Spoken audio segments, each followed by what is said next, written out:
for an acting gig that would test her cutoff points physically, Alison Brie discovers all the headlocks and suplexes she longed for with Glow. Netflix Glow is a half-hour drama comedy set up in 1980s, inspired by Glamorous Ladies of Wrestling, or Glow, a ladies wrestling program that debuted in 1986 and finished in 1990.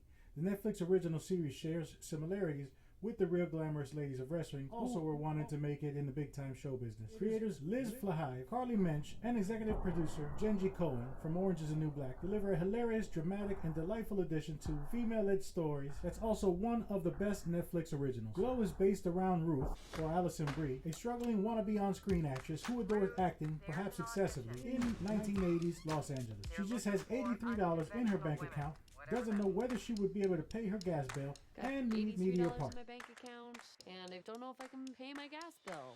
She deliberately pursues a man's part at a tryout to demonstrate a point in the opening scene of the first episode. This scene seems to be valid for the 1980s and still speaks to ladies working in the States today. In this world, there are good guys and there are bad guys, and I will not be bullied into submission. You're reading the man's part. Oh, God. Would you like to start over? Yes, I would. I will not be bullied into submission. Sorry to interrupt, your wife is online too? In any case, Glow gives an eclectic gathering of female artists, energizing in critical parts that matter. Brie is certainly the principal character, second for the most part to Debbie, Betty Giplin. However, they take the secondary more frequently than you'd expect, similar to Piper Chapman's character on Orange is the New Black. Similar to the 2016 Stranger Things, Glow is an affectionate letter to the 80s, even being a different piece of the 80s, from the ensembles to the music to the hairstyles and finally to the training montages. While Glow obviously adores the decades of the 80s, it additionally utilizes the period to truly address issues around sex and race, making a past that isn't such a long time ago feel substantially closer. While Glow is sensational and handles important topics, its comedy is sharp, especially in its witty exchange and peculiar cast of characters. While a portion of the dramatization works, it's not as new or energized as the comedic component, so a few things like Ruth and Debbie's quarrel don't play out as expected. In the domain of comedies that occasionally feel like shows, it is closer on the drama end and particularly contrasted to Orange is the New Black or Transparent. Every episode has way more than a handful of laughs, particularly from Mark Maron as Sam Silva. Hello, ladies. I'm Sam Sylvia, and this is Glow. Sorry, what's Glow? Gorgeous ladies of wrestling. The smug director with an endless list of clever insults on the tip of his tongue. This is a role the comedian was probably more destined to play. Maroon is so good that it's hard to tell that he's even acting. Sylvia could be Maroon's personality, but either way, he's excellent here. A bad decision between Debbie and Ruth creates a deep rift, and the frenemies figure out a new dynamic in the ring, with Debbie adopting an all-American Hulk Hogan type character opposite Ruth's Soviet supervillainess. How'd that look? I got chills. Yeah, you would.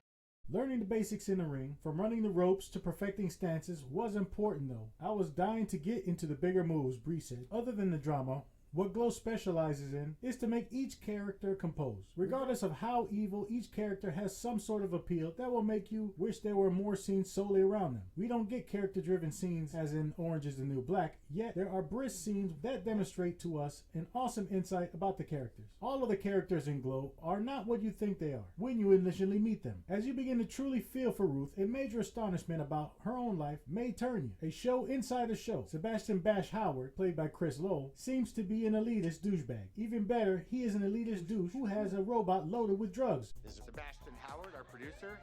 This is my first Hollywood party. There are drugs in the fucking robot. Thank you. And has a portion of the show's most touching minutes that demonstrate to us he's additionally an individual who thinks about the ladies in the show he's financing.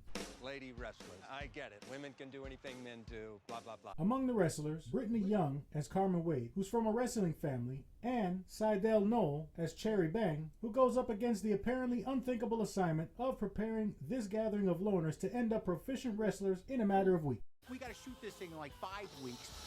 This could either feel dinky or it could feel epic. With an incredible cast of ladies, smart exchange, and cryptic topics, Netflix Glow demonstrates the silly comic drama would make a serious proclamation. So, now we've reached the part of the video where we ask you, what do you think about this new show Glow? What was your favorite scenes? Do you think this show will make it? Leave your comments below, smash the like button, and definitely don't forget to subscribe if you haven't already. Before we go, here's a quick wrestling joke. Why does Vince want to go to heaven? Because he has no chance in hell. No chance! No chance in hell! You got